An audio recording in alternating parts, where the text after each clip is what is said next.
Today on the Stay-at-Home Chef, I'm showing you how to make a super easy loaf of rye.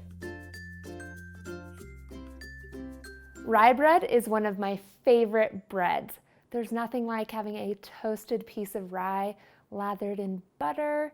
I love making sandwiches out of it. I love eating it just completely plain. It is so good, but I can never find it at local bakeries. It's a really tough find out here in the West. So I knew that I needed to come up with the perfect recipe to make at home.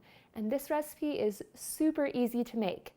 Now, normally I make it in a stand mixer because I have one, but I know that a lot of you don't. So today I'm going to show you how to make it completely by hand. No machines required. Start by pouring 2 cups of warm water into a large mixing bowl.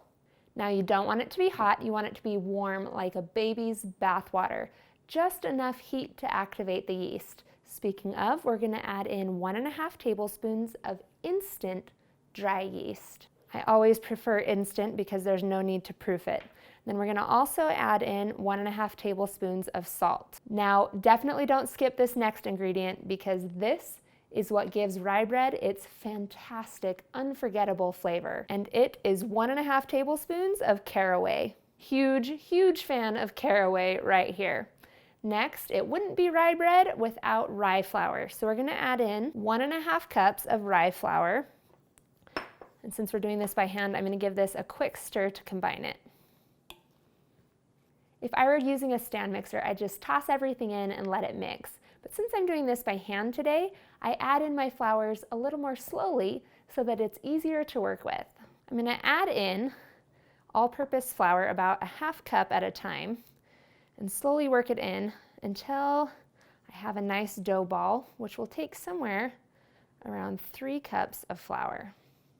Now at some point a few minutes in, it's going to start to get really difficult to use your spoon. That's when we set the spoon aside and get in there with our hands. You just squeeze with your hands just until all of the flour is mixed in. You should end up with a dough ball that is soft and tacky, but it isn't sticky enough that it sticks to your hands. Transfer your dough to a lightly greased mixing bowl, cover it with a towel, and let it rise for 1 hour. After an hour, take your dough out and we're going to shape it into a loaf. This is a really quick process. You basically just want to use your thumbs to pull the top around the sides and tuck it underneath. Then we're going to place the loaf onto a wooden cutting board that's been dusted with cornmeal and let it rise for about another 30 minutes while the oven preheats. Preheat the oven to 450 degrees. I'm going to use a pizza stone to bake mine because it gives a nice crispy crust to the bottom. If you don't have a pizza stone, you can bake this on a lightly greased baking sheet. While we're waiting for the oven to preheat, I'm going to take a 1/4 teaspoon of cornstarch and stir it into a 1/4 cup of water.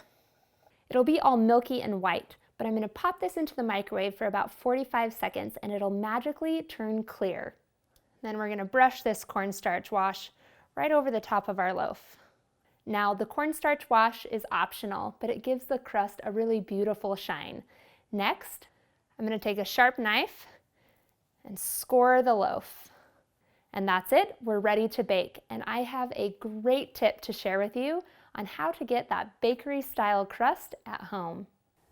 I'm going to slide my bread onto the pizza stone and then slide in a pan full of hot tap water in underneath.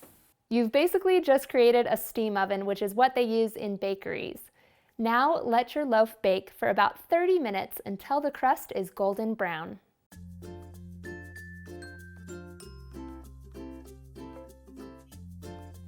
Thanks for watching. You can find the full written recipe in the video description. Be sure to subscribe and check out the rest of my channel, where you can find hundreds of restaurant quality recipes you can easily make at home. See you later.